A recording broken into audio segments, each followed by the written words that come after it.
Welcome to the Good Rookies podcast. My name's Faheem. My name is Nelly J, y'all, and we are good That's booking. right. What's going on, everybody? Happy Good Tuesday. And guess what? It's episode 99. 99. Yo, for the 99 and 2000. Sorry, I did that for him. I had to do that. Yo, y'all, we're at the 99th episode. We got some big things cooking up that we're going to announce later on. But before we get there, I am so excited for this guest. He is like family, he's like friend, and he's been a huge supporter for him of us from Raptor Spaces and beyond. So I can't wait for y'all to meet who we have today. Go ahead, Faheem. Please introduce who we got. Like you're mentioning, he's somebody who is a supporter. I met him through Twitter and Twitter Spaces. And since then, he's been down with us, engaging with us. And from that, I got a chance to kind of pick his brain a bit in regards to his thoughts on ball. And we're going to expand that a little bit more today, especially for the culture, get to know a little bit more about him. So let's welcome Paul Anderson to the podcast today. Paul, Paul, Paul, Paul, Paul, Paul. Yo, Paul, what's cooking? How you doing, man? I'm good. I'll be honest with you. I'm so excited to jump on. When Nelly J asked me to jump on to the podcast to be a part of it, to be a guest, I was so super excited on it. I was like, really me? I really have to ask that question a few times. Could ask her, like, really? Then I kind of let it subside, and she messaged me like, yeah, get your bio together. So really excited, to be on, enjoying the summer. You guys are doing big things, so really appreciate that you guys are doing this podcast. And eventually, guys might have to change it from rookie podcast because you guys are going to be veterans. Hello, hello. Well, let's believe things are going still. All right, Don't catch it. But no, we're honored to have you on the podcast. Your family. Thank you. He met you through Raptor Spaces, and you've been someone who always comes in. And what think about him, Faheem? Paul will come in and not agree with anyone on the stage. He's kind of like you, Faheem. You guys I know. Yeah. Yeah, you got the similar. Like, you guys don't give a F. Like, if y'all don't think something is like, if y'all don't believe in it, y'all be like, hey, I don't know, believe me, but hey, this is my thoughts. It's like, damn, like, right? So I respect it, even though sometimes y'all can be very like critical on my Raptors, but I understand that every fan is different. Y'all have high standards, right? I can be critical very much too, and people be like, so I get it, but I just love how y'all are always keep it 100. But Paul, I have to ask you because, speaking of Raptor Spaces, there's a big rumor about Kevin Durant, and I just have to ask you, and I'm gonna go to Faheem as well, right? But guys, we gotta get it out the way because people keep asking me, and I'm tired of it. Okay, I'm gonna say it once, record this crap, this thing, so I'm not being asked again. I want to say, what's up to Kevin Durant? I'm gonna just say, watch the episode 99. You understand? From this point to this point. Right. So, Paul Anderson, your thoughts on Kevin Durant? Yes or no? And who are you willing to give up to get him? I.e., Scotty Barnes, Pascal, Fred, OG, because one of them have to go to get him. So I'm going to give it up to you, brother. Your thoughts. So my thoughts on it, I've been going back and forth on Twitter, to be honest with so many different people. And my thoughts personally is, if the only way I would give up, the only way I'd want KD to come to Toronto is if we're giving up OG and Trent and picks. That is the only way. And now, the reason why I'm saying that is number one, I know a lot of people have been like, well, Masai did it before, but the difference is Masai did it before when he had a core that wasn't meeting the standards. Several times we either got swept, went to the Eastern Conference Finals, bam, we weren't making it. So there was an opportunity for us to do it. We still had our core intact. Why not? We only gave up DeMar. Now we're asking to give up the farm to get KD. Especially like KD's a generational talent, but he's also 34, with a major injury. I really think that's the only way I'd give it up. I wouldn't give up Pascal, or I wouldn't give up Scotty. For Fred, how about Fred VanVleet? No, because he's a heart and soul. He's a heart and soul of the team. So I wouldn't. I mean, if we have to, I might think about it, but I wouldn't give up. That wouldn't be my first option. Okay, I like it. Let's go to Faheem now. I want to hear this, y'all. I I think think I know where Fee was going Me with too, this. but listen, I need this recorded and stamped. Go ahead, Faheem. I need witnesses of this, right, Paul? Let's go, Yes. Faheem. so I'll make it quick. So there's a few players that I don't want to include in a package if I was doing it. Right. I don't want to include OG. I don't want to include Fred VanVleet. So, but I got to say this. If I have to say, there's only one Raptor where if we were to get KD, that I'd be upset would be Scotty Barnes. I think Scotty Barnes is the only untouchable. Anyone else is negotiable. Ideally, I think we should, and I think if I'm thinking from Brooklyn's standpoint, you're giving up KD, but you want to make sure you're getting fair value in return. And I think it would have to start with Pascal. And if I was Brooklyn, I would say Pascal Siakam would be a good starting place. Faheem's on brand, guys. No, he is. Faheem, he's consistent though, Paul, right? Very consistent. Go definitely. Ahead, he's consistent, man. Go ahead, Faheem. No, that's it. So I think I would start Pascal and make my way down to see if it's worth making that trade. But I want to say this real quick before I let you go, Nelly J. We're dealing with somebody who's been in this situation before. Keep in mind the Knicks, when Melo wanted out of Denver, Masai was the GM at the time, and Masai fleeced the Knicks and brought Melo over to the Knicks, got something in return, and upgraded his team. So in doing that, I think this is kind of very reminiscent. A lot of people draw comparisons of DeMar DeRozan losing DeMar and getting Kawhi. I think it's a combination of both, but I think we're dealing with someone who's been in this situation before and won in both situations. So I feel confident. Hopefully we can get KD, but we'll see. How about you, Nelly J? So Faheem, I actually agree with you with everything except the Pascal take. Okay. But everything else you say, I agree with. So I'm not gonna repeat myself. Absolutely correct. I would not give up Scotty or Pascal. No. Freddie, sorry, Freddie. I love Freddie, but if I can get Kevin Durant and they want Fred VanVleet, they want OG. What else am I getting with that? And if they want Gary Trent, no problem. But for me, and again, for me with Fred VanVleet, it's not because he's the heart, he's the leader. I just think that you can't have two leaders. And if Freddie's the heart, my thing is that will Freddie want to lead with Kevin Durant? Because Kyle Lowry was the kind of person where Kyle Lowry was a leader, but he said Kawhi would ask for the ball and demanded it, and he said, "Cool, dog got to eat." So Kyle Lowry was able to kind of be a hybrid leader where he was leading in the locker room, but knew how to give or feed Kawhi when he wanted the ball, right? I don't know if Fred VanVleet, as we all know, he's in the best passer. He isn't. True. So the question is, does Fred VanVleet game mesh well with Kevin Durant unless we move Scotty to a 1 or combo guard position? I have a lot of questions here, right? Because remember, Kevin Durant, how he plays basketball, it has to fit. I think having a Kevin Durant and Pascal Siakam, bomba clean, right? Listen, lit up, okay? That right there, contender. Plus with our core, only because they will play so much well off together, and Pascal can help defensively as well. Now, if we even get to keep OG, Pascal, and Kevin Durant, that's a triple tower. So I don't know. To me, I want to keep those three guys, OG, Pascal, Kevin Durant, be a king wing team. And then I'm cool, of course, and Scotty Barnes. If we can keep those four guys, Gary Trent, I think, is viable for Brooklyn. I think they need Fred VanVleet. They have no culture there. I think Fred can go on that team, run it, give them something to play for. I think he would be a great mental piece for Brooklyn, and I think he would fit really well. But honestly, like Faheem said, I don't want to trade nobody, to be honest. But I know it's a trade, it's a business, it has to happen. I'm thinking about if we can keep Scotty, OG, Pascal, and KD, but Sai will be flop. That would be a miracle. Unfortunately, in that, I just don't see how that happens where we keep. No, but the money can match though. Because if you look at how much you're getting paid, the money does match, right? And of course, the future round pick. Because at the end of the day, Brooklyn ain't going to win nothing. If I'm Brooklyn, I'm not winning anything in the next year or two without Kevin Durant, right? So I want someone that can come in, play with Ben Simmons, help my guys. So I want a top key vet guy that's going to push my players.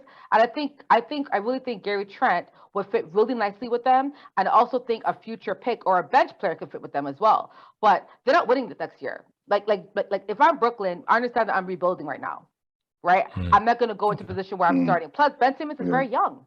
They have many years with Ben Simmons. So what's the rush of getting a Pascal or, you know what I'm saying? So I don't know. I think, I really think if Phoenix falls through, if the Warriors fall through, if Miami falls through, then we're up and they're more desperate. So if I'm Masai, I'm chilling in the cup, saying, okay, let's see what happens here. And hopefully, if all three flops, when you come to me, I know you're desperate, right? And when a GM is desperate, no offense to Sean Marks, but he ain't that good up anyway. I think Masai could floss his tail for him. Real talk. I know it sounds crazy, but I think Masai can floss him. Really do. But hey, I'm like you, Faheem. I'm supposed to trade everyone, but I don't want to trade Pascal or Scotty. Those are my two that I don't want to trade. Unlike you, who would trade Pascal tomorrow. If I could just jump in quickly. Of course. The reason why I wouldn't trade Pascal, I understand Faheem's logic and thought process, but the reason why is, number one, you see how he thrives when he has a go-to scorer. Yeah, when he has a star, he thrives. You saw it even when he was just developing in that year with Kawhi. And so that's the reason why I feel he'll even thrive even more now being a ball handler. And Nelly J, I like how you said Fred VanVleet. I was kind of hesitant, but that thought process, yeah, absolutely. Yeah, OG, he would love. I think he would put well Brooklyn, honestly. Oh yeah, no, honestly. And OG, the only reason why I'd be willing to give him up, not because of his potential, but he hasn't been on the floor like from his rookie season. Every year he's injured, and that's my only thing. But he has so much potential, and he could be so great. But what you said, the last thing is, Masai, I do believe right now, Masai and Bobby Webster are actually, I think they're just laying low right now because they're of two minds. One, this is the first year of this young core. Let's give them another year so we could do that. Or either we fleece Sean Marks, but we're not going to just give up the farm just for KD. So I think that's where, or a 3-team trade. Maybe they're also waiting on Phoenix, where you could probably get DeAndre Ayton in a 3-team deal. You never know. Or even Utah, you could get Donovan Mitchell. I saw something floating around about that too. So there's several things I feel that they're smart enough and I trust them enough to know that they'll make the right decision. Of course. Yeah. And I'm just gonna tack on to what you mentioned about Pascal and him being thriving in a secondary role. When it was Kawhi and Pascal in the finals, we won the championship. They were second in final scoring for a duo. Second to Michael Jordan and Scottie Pippen. And first for a trio, the top three. Pascal, Kawhi, and Kyle Lowry were the first in a top 3 scoring in the finals. There you go. Nice. So shout out. So keeping on brand for what we're speaking in regards to Canada and the World Cup. So the World Cup of Soccer 2026. Shout out to Toronto and also Vancouver. Yes. The 2 cities that are now hosting, or host cities for the 2026 World Cup. Big news. Paul, what you got? Yeah, this was really exciting news. And for Canadian soccer, for those that understand, Canadian soccer has gone a long way. Like I've been a fan like forever. So to see the progression of even us hosting, as much as it's a three countries hosting it, it's still something big. Number one, you're talking about revenue. So we're looking, even the city of Toronto is looking to spend $290 million. Vancouver is going to be spending about 240 to 260, but the revenue coming in is about $1 billion. That's going to be coming in. So you're talking about even if you're not a soccer fan, you're talking about from a revenue perspective, how much money is coming into those 2 cities. And then you're just talking about, expanding like soccer and the brand, and you see the Canadian soccer team. So I don't know if you guys are big fans of soccer, but if you see the Canadian rise from, we were 100 before the World Cup qualifiers started, we were 120, somewhere around there, or 70 something. And we've actually like jumped to right now we're 43. So we've done such a jump in a sort, and I love the momentum. So I'm really glad that we actually, especially for Toronto, that's, a diverse city. You look at even the local club TFC and what they're even doing of bringing in Italian players to play for the local club. So you could see the rise, and you could see things are happening and the buzz And for me, I'm really excited. I'm hoping to actually even to go to a game in the World Cup, because I'm never, just watching on TV, never been. And soccer slash football. Sorry, have to make sure for You're good. Outside of North America, our people. But yeah, it's the number one sport. So why not take advantage and be a host and really, welcoming people and just, get the buzz of the city. And also too, right now, soccer is actually, for young people, kids are surpassing hockey. So more kids are now going into soccer to play. So it's really quite interesting. And I'm so excited to really see where this is, us hosting Vancouver and Toronto. I know there was a debate. Edmonton was also in. I know they're really, unfortunately, they weren't able to get it. But I think Vancouver and Toronto, obviously, we all thought that they would, be the whole city, seeing that they're two major cities in Canada. So, yeah, it's exciting. And you'll see the buzz carry over from the World Cup this year. It eventually is going to start to carry over as we start to get into the qualifiers again, and Canada won't have to qualify. We're automatic into the World Cup, but you'll see, well, you'll actually see with the stars that we have right now, the young generation that's coming up. It's really a good time for us to host it and be a part. So really excited for us hosting. That's awesome. No, Paul, I love everything you said. Wow, you dropped a lot of nuggets. My gosh, like if I don't know, Paul is a huge soccer football fan. What I think was really cool is that the cities that have the most immigrants are hosting the World Cup. That ain't a coincidence. Okay, let's put that number one. Number two, your point about soccer rising in Canada. I think it's beautiful because I think we've had a lot of immigrants and refugees come here. So it just kind of correlates the fact that, because we are getting a rise in that anyway, those individuals are coming here and they're soccer fans. So I'm not surprised that soccer, plus it's a cheap sport to play. There's soccer camps, there's soccer clubs. There's so many soccer leagues across Toronto and the country. It's the easiest sport to pick up.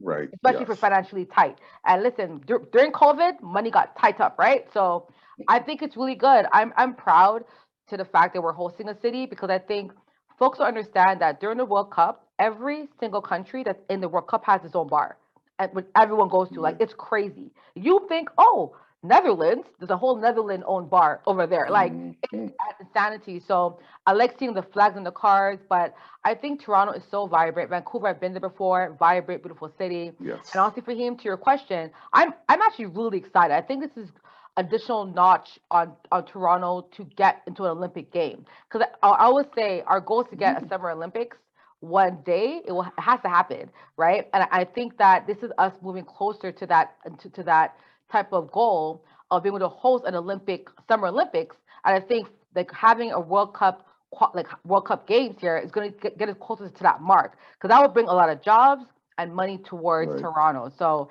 anything on the global scale to promote and market Canada, I'm all for it. What's your thoughts, Faheem, on the whole World Cup having games here? So first, let me just list off the 16 cities in North America. We got Vancouver, Toronto, San Francisco, Seattle, Los Angeles, Kansas City, Dallas, Atlanta, Houston, Boston, Philadelphia, Miami, New York / New Jersey, and in Mexico, it's Mexico City, Monterrey, and Guadalajara. They all host those 16 cities that are be hosting. The only city that I'm confused about is Kansas City. Yeah, that was the odd one, but yeah. They don't even have a basketball team. But keep in mind, Kansas City does have an MLS team. So that's true. So you're thinking the MLS is what influenced.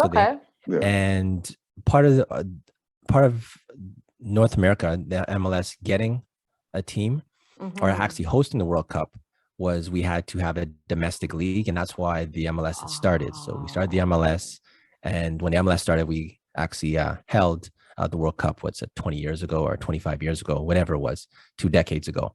I learned a lot, guys, from Faheem. Look at this knowledge. I did not even know that was No, I was like, what? That's what happened? I did not even know that, bro. Yeah. Thanks for sharing that. Okay, cool. No problem. So in regards to Canada soccer, Paul, you followed a lot. I am seeing a lot more, we'll say, diversity amongst the team. Yes. The complexion of the team changed. It's changed. much the demographic that you'd expect right now, a lot more multicultural. So that's a good look, I think, for the Canadian team. Lastly, though, I do have a question as we wrap out of this and go to the For the Culture is so with this World Cup bid that we're having, in regards to infrastructure, I kind of do have, so this is the good part of, I think, of infrastructure, and I'll ask my question after, but remember with South Africa held the World Cup and they built these stadiums, $60,000, $70,000, seat arenas. And after the World Cup left, they didn't have a domestic league to cover for those stadiums. And now here we are, the World Cup was 8 years ago. You go to those stadiums now and they're not being used. They're not being upkept. Literally, they are just a big clump of cement doing nothing there. That's the bad side of having, I guess, a party for the weekend. But the good thing is with North America, why I do like this is with with BMO Field, for instance, they're doing an extension, adding, I forget the amount, but they're adding more seats. And with a lot of these cities on here for the 16 cities, it's actually taking, I think, soccer on North America to another level. And the good part about this is once the World Cup does leave, there's actually an infrastructure also for us to build this here. So this leading to my question, over the next, say, 10 years, what is your outlook, you think, for soccer in North America? Do you think it has potential to be the #1 sport in North America? No. Paul, I'll go to you first. So it's funny.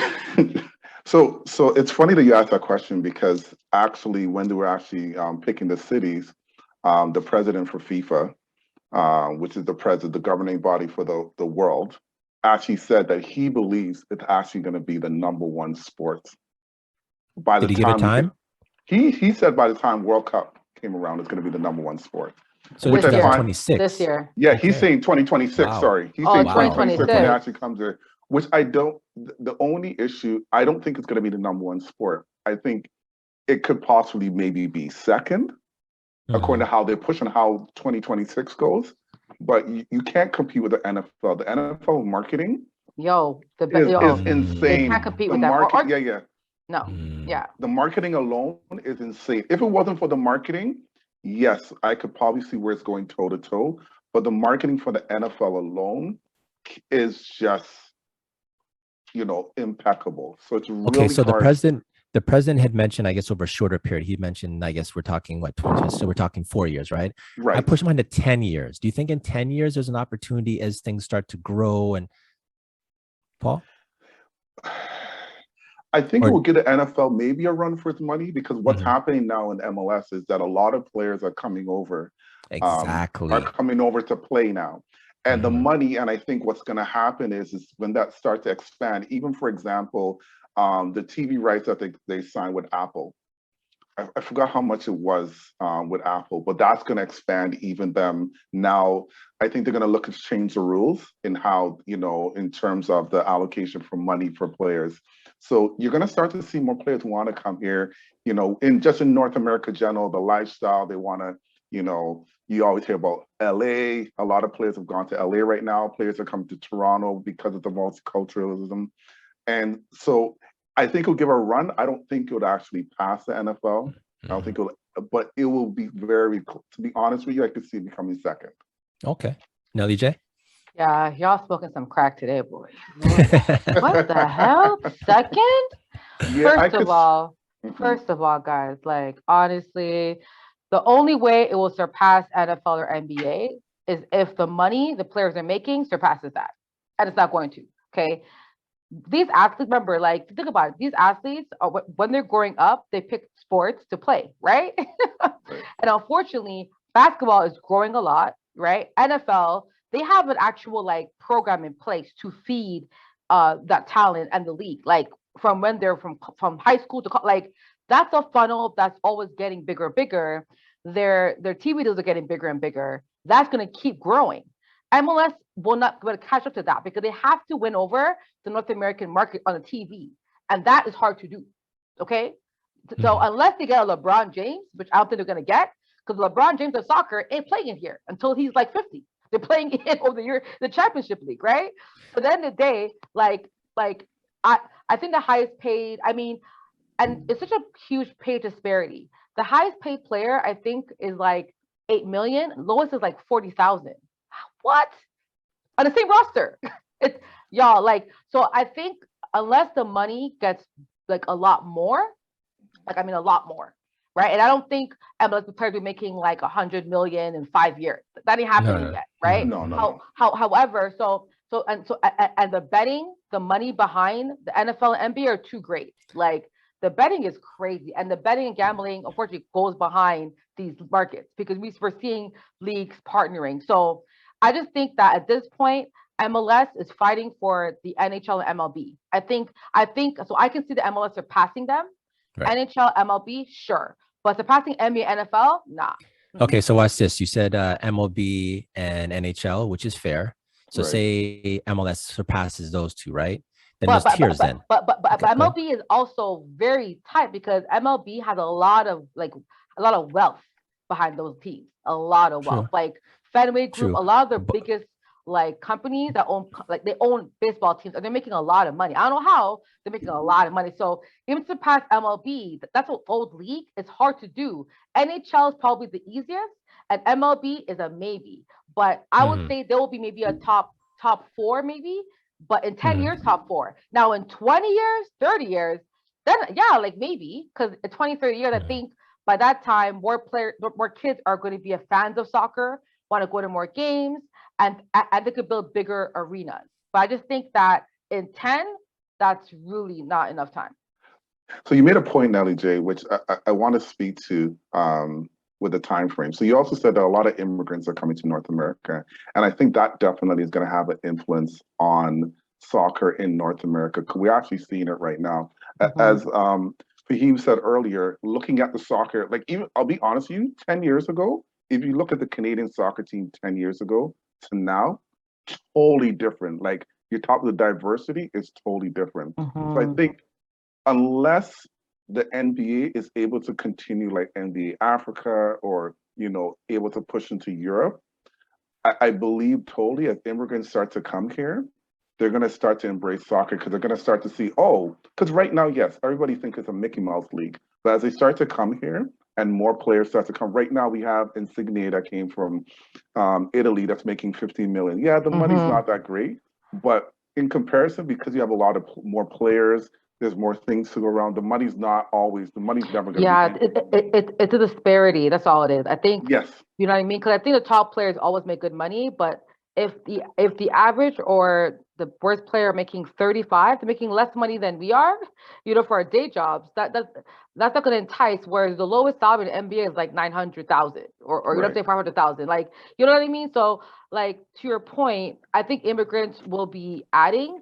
But again, immigrants don't really make that, like, when they come here, they don't have money, they're not, you know what I'm saying? Tickets aren't going to be cheap. Like, there's also a financial issue there, right? So that's what I'm saying. Like, there has to be demand on TV. And how many of y'all watch MLS games on TV? Let's be real. Because everyone I know only watch games when they're at the game. But I don't see anyone saying, oh, let's go watch a TFC game at the bar. Like, that doesn't happen unless they're avid TFC fans. But most people watch it at the games. Like, their games always sell off. But their viewership isn't as high as like the Raptors or the Maple Leafs. You know what I'm saying? So to surpass those two leagues, you have to surpass those two teams. And I can see TFC surpassing the Raptors, who are now 2 point how much billion, and then the Leafs. However, I think they can move up to, like, I think of course they can surpass the Argonauts. No offense, Argonauts and other teams. But think about how much money the NFL makes, y'all. Like, it's crazy, right? Especially in North America, because the question was North America market.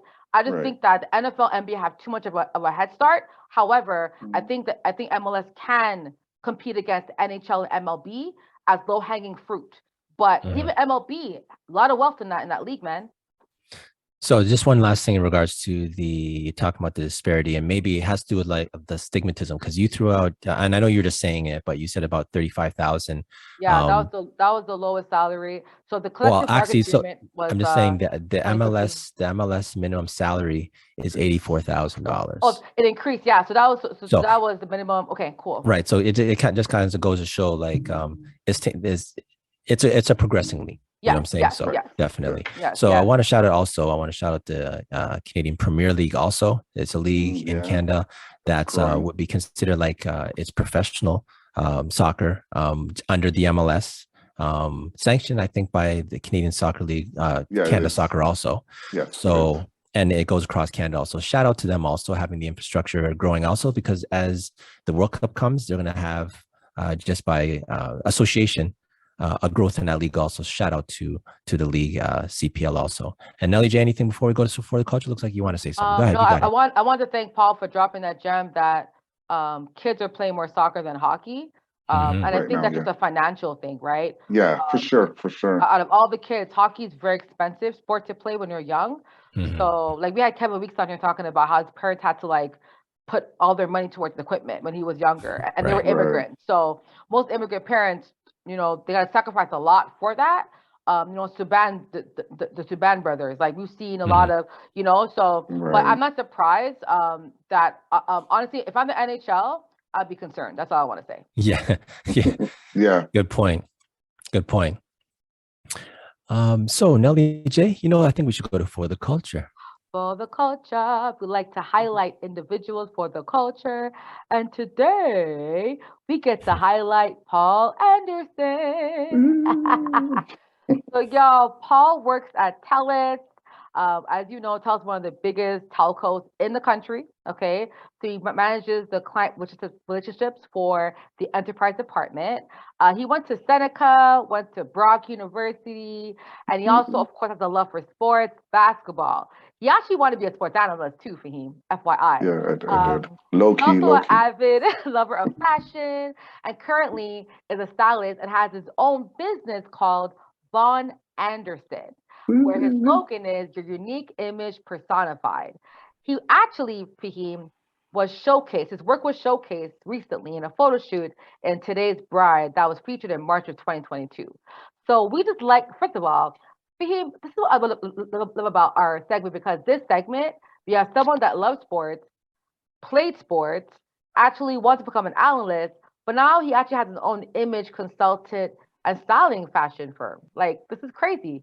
And works for a telco. Like, this is why, Paul, you're for the culture. So, Paul, let's talk about this. So, first of all, what made you want to start your own business called VonAnderson? What kind of had you have that path led to you for that business? So, I think growing up, and fashion was always something that I was very interested in. And I think a lot of people are doing fashion, and I had friends that would, just randomly come to me and be like, "Hey, can you help me look for this? Can you help me look for that?" And also too, I still have a love for youth, and I also saw, just from a corporate standpoint, minorities coming into work, the way they were dressing, sort of the perception that people have when you come to the workplace. And so for me, I thought it would be very good to kind of mirror the two. So, image consultant is one. It's not just, it's a one image, but it has so many different facets to imaging. And so for myself, I thought, you know what? It's a passion. It's something that I love. Why not start a business? And so for myself, initially, myself and my cousin, Siobhan Griffiths, we started the business together. He was doing events consulting, and so sort of took his first name with Von and my last name Anderson, and kind of put it together to VonAnderson, and definitely started the business. Now, not easy, to be honest with you, and I found that my work with Telus really took up a lot of my time. So has been to remain consistent in the business, but it's something that I'm really doing an evaluation actually right now. So I'm in the process of really going to a reevaluation, and just even from a standpoint of how to really better manage the time and find a way where I could, have boundaries in terms from work to outside of work. Because before I was also managing a team at Telus, so that was just really taking. So I had to really change my role to get really more time for myself, for my family, and also for the business, right? And so really excited. I've done weddings as well for people. I've had people that ask me, really giving people advice on, in the corporate world, especially in corporate Canada, where, we live, perception unfortunately for myself, I knew that perception was heavy. So at Stylist from day one, I dressed differently. And I noticed that when I dressed differently, people just started listening. And when you have, you're wearing jeans or your jeans is hanging down, they already have a negative connotation or stigma of who you are. And then even though you're smart, they're not going to want to listen to you. And so for me, I really thought that was a pathway or a niche that, especially for, and I'm going to say, especially as a Black person, a Black descent in Canada, I thought that was very important. And it's not limited. So my business is not limited to that. But I thought that was very important that I really, have a business that people could really, come to and seek for advice and seek for help, whether it's, fashion from the outward or even from the inward. That is so dope, because I think a lot of people struggle with fashion, especially when it comes to work, right? Us people growing up, especially if you're a person of color, you grow up in a religious household sometimes, or to church and school. But now you're going into the business world. It's like, what do I wear in the office or in the call center? And especially if you're looking to move up in that corporate ladder, how you look matters. Like one thing I learned after university was you have to dress for your next job, right? Yeah. If you dress for your job today, you're never going to get promoted. But if you dress for your next job, people will always, like you said, look at you. So the image is so important, especially for someone of color in this country, right? So that's so cool that you're taking the challenge to help people like ourselves to understand the importance of image, right? So I gotta ask you a question. At SGA, he was, I think, listed or one of the top styled NBA players, last year. So, tell me your top 2 or 3 NBA players that you think have the best fits before game. And so it's not saying that the others don't. So I just want to throw it out there. Don't get mad at me, No, y'all. I just want, and it's also a preference, right? Yeah. So for me, it's a preference. So I will say that for me, and it's funny because somebody actually pointed out to me, just to throw it out there, I also work with an awesome fashion designer, the Allen Avenue, Candace Allen. And she actually pointed out to me that, first time I saw you had this particular look. So for me, currently is LeBron. I find that LeBron, LeBron has really, and I think what I really admire in LeBron, number one, is that you could see the evolution of his fashion. So you see the evolution of when he first started and now realizing that, as you said, he's dressing for his next job. So you could tell the evolution and just see, and I actually really admire and to see that, he's now, for example, part owner, he's part owner of Liverpool. And you see that British look. You see like he's like, yeah, I'm an owner. I'm going to be owning. And I really like that. So for me, it's LeBron, number one. And I'm trying to think this out there. Like I'm thinking about past people. I really like, and I know he's not in the NBA anymore. And sorry, please forgive me. No problem. I really like Dwyane Wade. And I think I like Dwyane Wade because he could diversify his fashion. So you could see like on certain times on Tuesdays when he has I gotta do this. Something on my freaking mic. Oh no. I have to do it, y'all. Sorry. Okay, start from Dwyane Wade. I'm like, what the hell's on my mic? God damn. I was like, I'm talking, I'm like, hold up. I see something crawling. I'm so sorry, guys. Okay, start from Dwyane Wade, please. Yeah, no problem. So Dwyane Wade, I like his style and fashion is very diverse. He could give you if you want a street look, but it's still, clean.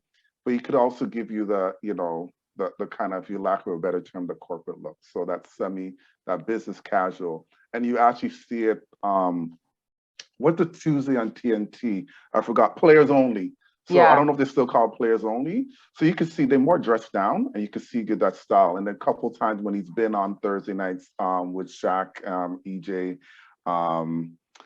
Shaq and EJ and Charles Barkley. Yeah. You could see that he has a different style. So I really like, so not just his person, I'm not even talking about the person now Dwyane Wade, but just really his style. I really actually, those are 2 people that I actually really like their styles, very different. Now, SGA, he's coming into his own. I actually really, his style screams, you know what?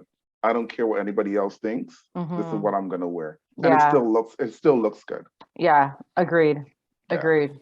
Yeah. No. So Paul, I got Sorry, Raheem, I was gonna say something like just agreed. Like I saw LeBron's evolution game, but I also think that he's now more of a man. When he first came in NBA, he dressed very like I don't know, like I could tell like he didn't know who he was, his image, like he didn't know who he was as a person.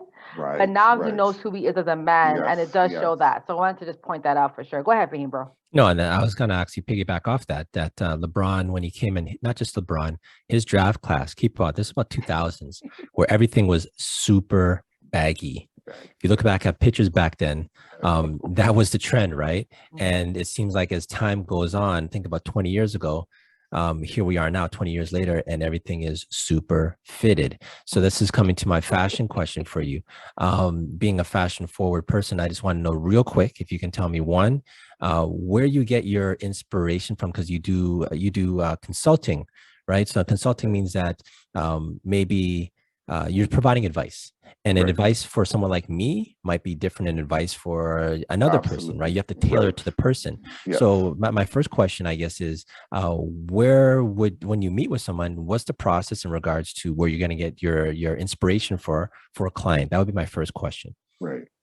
So for myself, I'll have a questionnaire. So I want to ask people the question because, as I said, my slogan is unique image personified, as you said, and everybody's different. So I'm not a person, I'm not going to be like, well, I'm just cookie cutter and everybody goes into that. So there's several questions I'll ask you, like what colors do you like? What style do you think you like?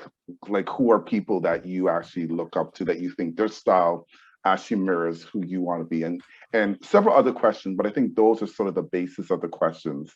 And what kind of look are they looking for? So when I ask those questions, I'm able now to, once I get back the answers, to really sit down and kind of see, where they fit and how they fit, and not necessarily to change the person, but more enhance. Because you never want to change somebody, and you also want to make sure people are comfortable, especially in fashion. Nelly J, somebody, I actually worked with one person, and the comfort level just of color alone was like, no, I always wear black, and and it was a matter of trying to slowly get them to try different colors. But you don't want it totally, because people might just start to get a wall of, no, I can't wear that, or they don't feel comfortable. So you want to make sure gradually people start to feel comfortable. So that's the reason why, for myself, I want to ask questions. And also relationship is important, because I find in this industry, people have to trust you. If they don't trust you, you won't be able to work with them already. And not even trust from necessarily of, do you know your stuff, or even just trust from a relationship perspective. And that's very important, even from a relationship perspective, because once they have a relationship with you, they'll feel comfortable to be like, okay, you know what? Yeah, I'll try this dress or this pants or whatever. I'll try it because I trust you. And I know you have my best interest at heart. And you'll tell me. Yeah. That would be very much like, say, for instance, a barber, Yes. that a barber might say, hey, this look might, let's try this, whatever. And if you've been with a barber for long enough, you just sit in the chair and whatever the barber says, that trust. So I understand that totally what you're saying. Yeah. My last question has to do with, since we're talking fashion and also sports, Kanye West.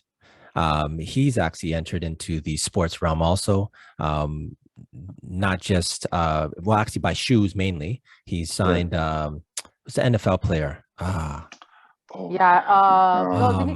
Was it Aaron Donald, or was it Von Miller? He got Jaylen Brown. Jaylen Brown. Definitely Jaylen Brown. Definitely for basketball. But as a football player, I have a feeling, if you can, I can't remember. I can look it up. If you can look that up for me, I appreciate that. No problem. So, but yeah, definitely Kanye West. He's in the realm right now. So I just want to get some thoughts in regards to your thoughts on Kanye. Aaron Donald, you're correct. Aaron Donald. Okay, cool. So yeah, I just want to hear, what's your thoughts on Kanye breaking into sports from Fashion One? Anything on Kanye's fashion or shoes?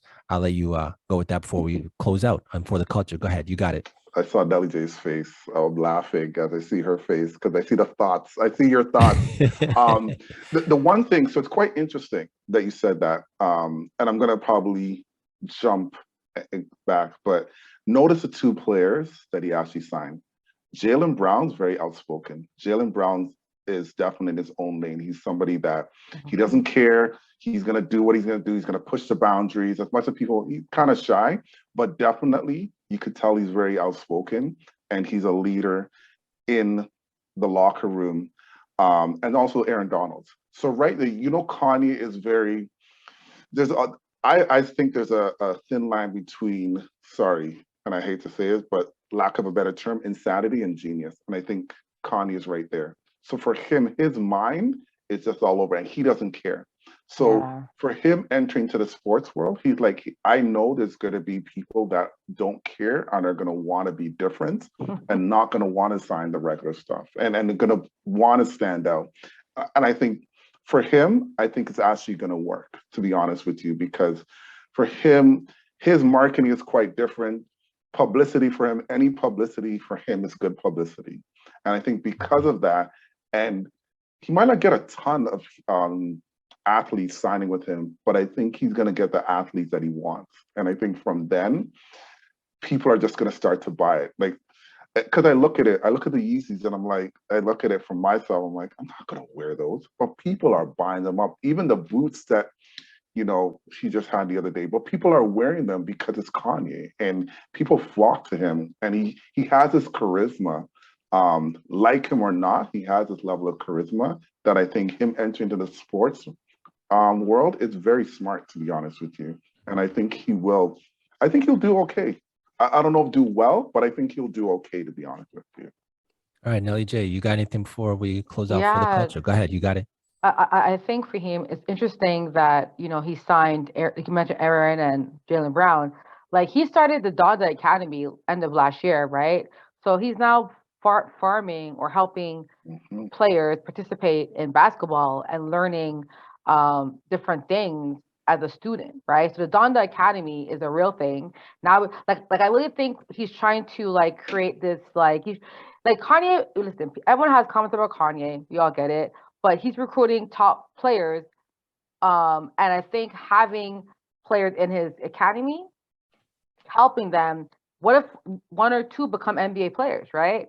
Right. And then so like he's so smart. Like he's not just doing the top of the funnel for him, but bottom of the funnel, but top as well. He's trying to get access at all levels of sport, not just the professional. So I think Donda Academy is going to add to it. Like he's doing so much. Like I don't know what Kanye is not doing, to be honest. Like you know what I'm saying? Hence why we're not surprised he's a billionaire at this point. But no, big up to Kanye. And I like what you said about it as well. I feel something more. I just think Kanye's going to Kanye, right? And that's what he's going to do. It's Kanye. Right. Yeah, it's a verb. It's a verb now. All right, so why don't we just go to our last segment now, and let's go to That's Absurd. That's absurd, Faheem, bro. What was absurd this week? What was absurd? Well, we started this episode with a KD conversation. There was another KD conversation being had among some of the talking heads down south in the United States. And one of them is Chris Broussard, who is, I'm pretty sure it's Fox, the Fox network. And he went on with his take of why he feels it may be hard for KD to come to Toronto, why players do not want to come to Toronto. And one of them was that Toronto just doesn't have the representation that would make NBA players comfortable, to summarize. In that take, I'm going to go with Chris Broussard is absurd. Absurd. At least the top 5 absurdity. And let's get the quote for him, because I think the quote is what's important. Do you have the quote of what he said? Get that for you. Just 1 second. Yeah, it's wild. Because I think that's important for those who haven't seen it yet. Right. Just to kind of for those to see what he actually said. Okay. So actually, if we can just pause this for a second here. So I have it, but I have the audio, right? So I don't have it written out. So that's why I had to summarize it. So I have the quote here. So it says, So Chris Broussard said this: I visited there many times. Obviously, I was there covering the league. Great city, but it's not America. And you feel it when you're there. I'm telling you, especially as an African American, it's a different situation than African Americans are used to being in. End quote. So first of all, okay, it's absurd. Yes, we a lot of it's funny, like someone made a comment, big up to Dane, Dane Irvin, past guest. He made a comment about how there's only been 13 or 14 teams in the NBA that has ever signed a big free agent. Ever. Okay? 14 Right. teams. Okay? 14. And there's how many teams in the NBA? So majority of teams are not able to sign big free agents or keep big free agents. It's something that has been a common. So Toronto is a part of that. But for him to say, Faheem, that he thinks that African Americans feel differently from America, it's absurd because if you're American, I know a lot of Americans, Faheem. When they come to Toronto, they've never told me they feel different. They feel like they're being looked at when they're American. I've never heard that before. For him to say that that's an issue as to why we can't get players, that's absurd. Chris Broussard, say taxation, say family members, right? Say something else. Say the customs, right?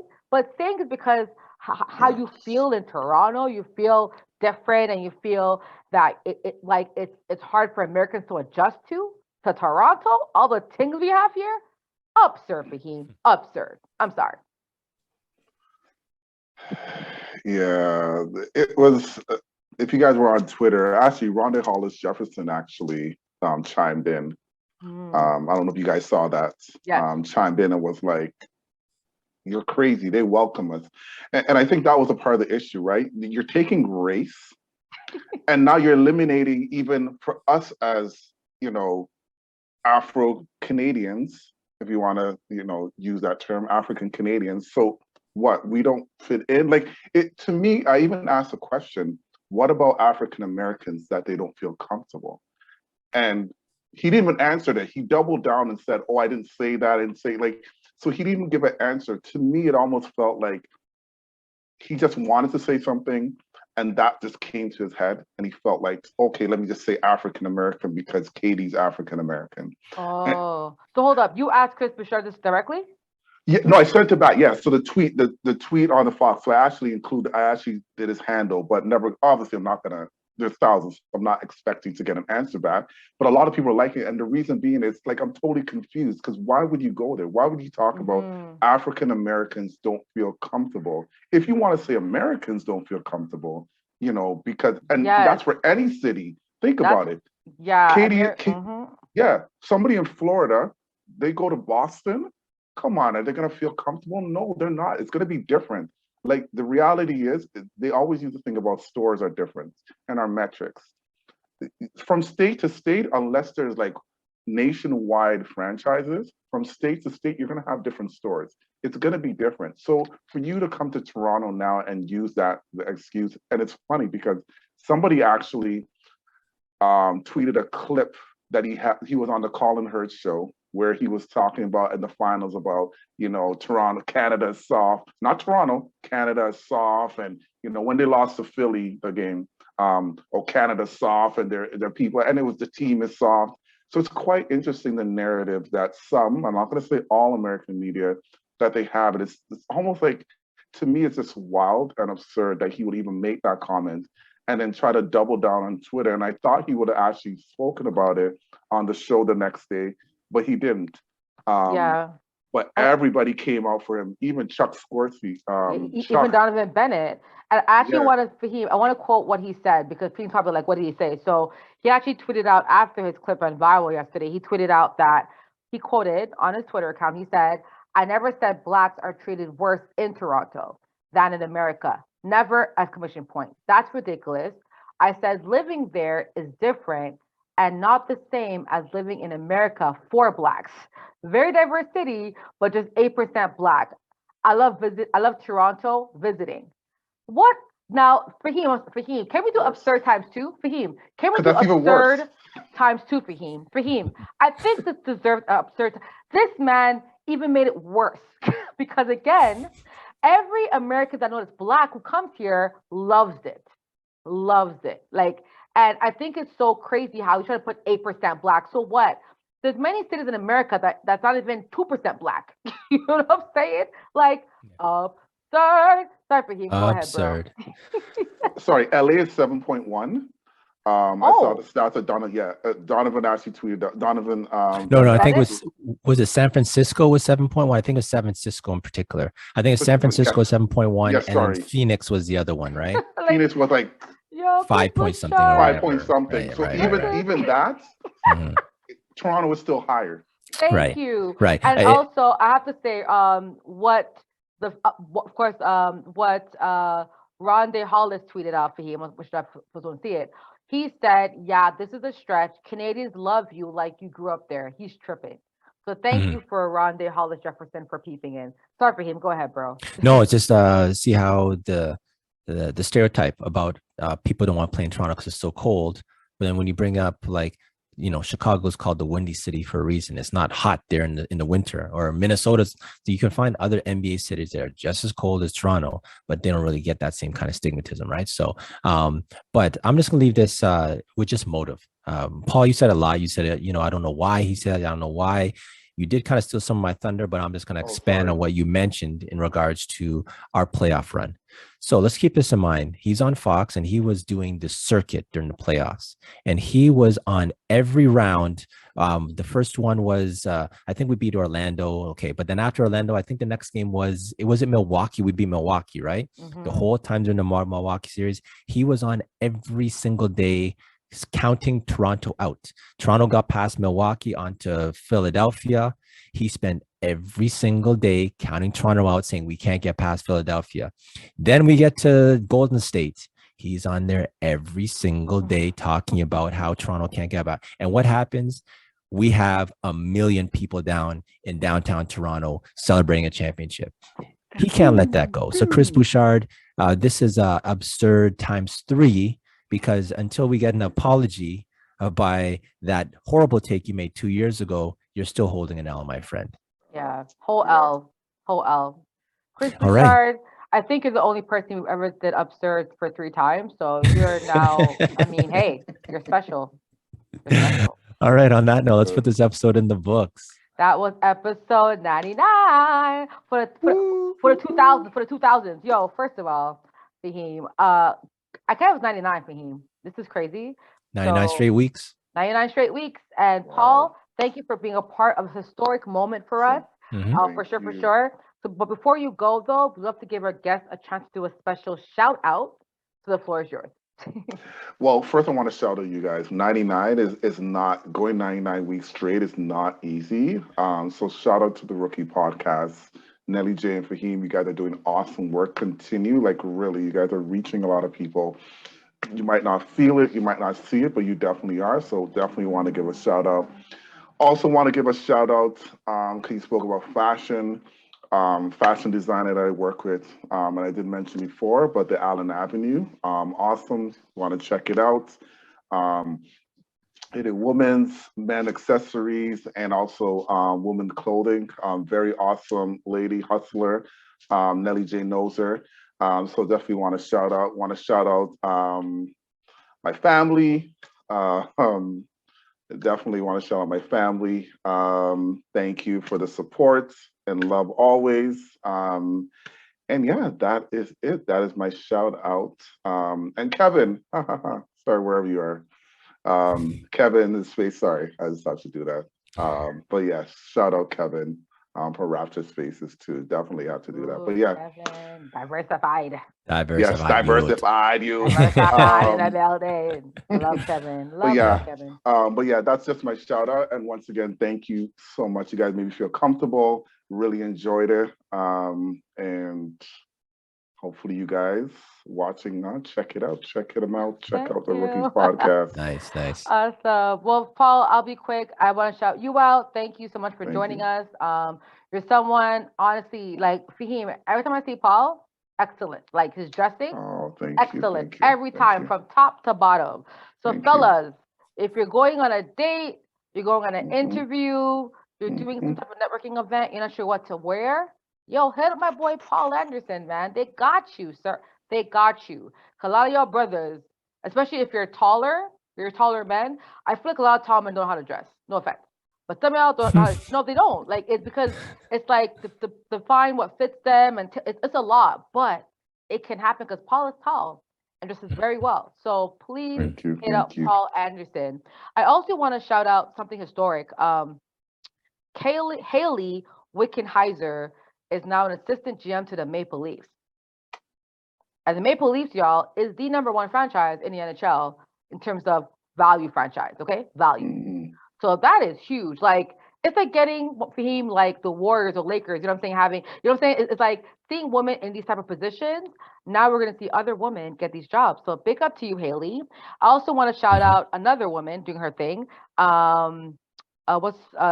So Jessica Campbell, first female coach in the AHL as well. wow. So she was hired by the Kraken affiliate, Seattle Kraken affiliate team, which is called Coachella Valley Firebirds, which is a very strange name. But hey, first female coach in AHL history, I'm gonna take it. Wow. So big up to all these ladies doing big things in sports. And for y'all fellas who don't think women don't know sports, ha ha ha ha ha ha ha. That's my quiet laughter. Go ahead, Faheem. So first want to shout out Paul. Thank you very much for coming out tonight. Thank you. Love the name, by the way. Didn't get a chance to mention that, but VonAnderson, it has a certain Yes. was it je ne sais quoi, as they say. Yes. You know, something. Bonjour. Certain stuff. Sorry. So definitely be sure to follow Paul on his socials, and tap in with whatever Paul's got going in regards to fashion and image consulting. Paul, clearly, if this is a podcast, but if you see him on the audio, looking sharp, looking clean, and it's something I think for the community that we need to have. Like we were talking about representation, having a different look, and you doing this, being a Black man in the space, we got to salute you for that. All right. And that's my last shout out, actually. Okay, I just think we should put this episode in the books. This is episode 99. 99. Stay tuned. We do have maybe something announced very shortly for our next episode. So just stay tuned. And at that point, I think I'll keep the cat in the bag and put this episode in the books. Oh, Faheem, let's shout out Scarborough Shooting Stars. Scarborough Shooting Stars. Big up Eric Grossman and the team there. You know, we've been doing some post-game interviews. We're going to post a few of them once the season ends. But honestly, guys, it's been a great experience for Faheem and I. So big up to the Scarborough Shooting Stars, Nico, Sam, all the entire team there. Big up Uno Self.